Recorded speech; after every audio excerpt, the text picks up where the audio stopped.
hello everyone आमी ओलाइছো এঠাইলে বুলি এটা বস্তু আনোগে কিন্তু বস্তু আনো আপোনালোকে ভিডিওটো সম্পূৰ্ণকৈ চাই যাব তেতিয়াহে গম পাব আৰু এইফালে দেখিছেনে খুৰাই বেটিক লৈ আছে আৰু এইফালে মানুহজন আছে আমি গোটেইজন ওলাই গৈছো আৰু এইফালে আমি পালোহিয়ে আপোনালোকক দেখুৱাই দিছো এয়া দেখিছেনে ক'ত আহিছো এয়া হাফ এজেন্সি আপোনালোকে নিশ্চয় নামটো শুনিয়ে আছে প্ৰায় সোশ্যাল মিডিয়াত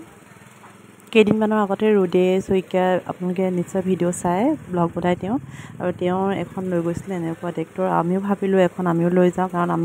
আমাৰ প্ৰায় দৰকাৰ হৈয়ে থাকে মানে খেতিৰ ছিজন এতিয়া যিহেতুকে সেইকাৰণে খেতি কৰিবলৈ বুলি এখন ট্ৰেক্টৰ ল'ম বুলি আহিলোঁ আৰু এইফালে চাই আছে খুৰা আৰু মানুহজনে আপোনালোকৰ প্ৰয়োজন হ'লে ল'ব পাৰে এনেকুৱা এখন ট্ৰেক্টৰ আৰু ইয়াত সকলো ধৰণৰ ট্ৰেক্টৰে পোৱা যায় ট্ৰেক্টৰ মানে মেচিনো ধান কুটোৱা পিঠা বনোৱা আৰু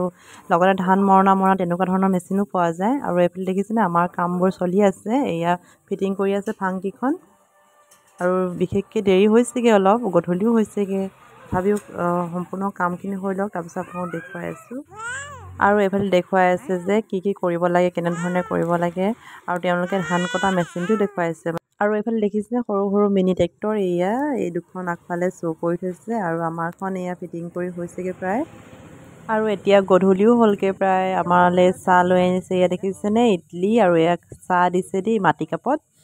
আৰু তেওঁ মই সুধিছোঁ যে ইয়াৰ পৰা কিমান ট্ৰেক্টৰ এতিয়ালৈকে বিক্ৰী হৈছে বুলি আহকচোন তেওঁ কিনো কৈছে শুনো সপ্তাহত 15খন 20খন আমাৰ তিনিচুকীয়াত অকল বিক্ৰী হৈছে নে বেলেগৰো তিনিচুকীয়া নহয় আমাৰ বিভিন্ন প্ৰান্তত উজনি অসমৰ প্ৰায় ইয়াৰ পৰা আপোনাৰ লখিমপুৰ ধেমাজি পৰা আদি কৰি বিভিন্ন প্ৰান্তলৈ নিয়ে তাৰপিছত অৰুণাচল আমাৰ যিহেতু নেটিভ ৰাজ্য অৰুণাচললৈ প্ৰায় যায় অৰুণাচল যিহেতু কৃষি প্ৰধান ৰাজ্য তেওঁলোকলৈ যায়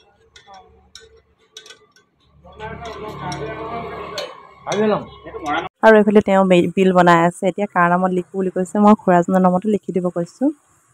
কাৰণ তেওঁৱে লৈছে যিহেতুকে সেইকাৰণে তেওঁৰ নামতে লিখাই লৈছোঁ আৰু এইফালে দেখিছেনে বিল বনাই হৈ গৈছে প্ৰায় আৰু এতিয়া পইচা দিয়াৰ সময় যিহেতুকে এই পইচা আজি ভিডিঅ'টো ইমানেই আছিল নেক্সট ভিডিঅ' হতে অতি সোনকালে লগ পাম আজিলৈ বাই বাই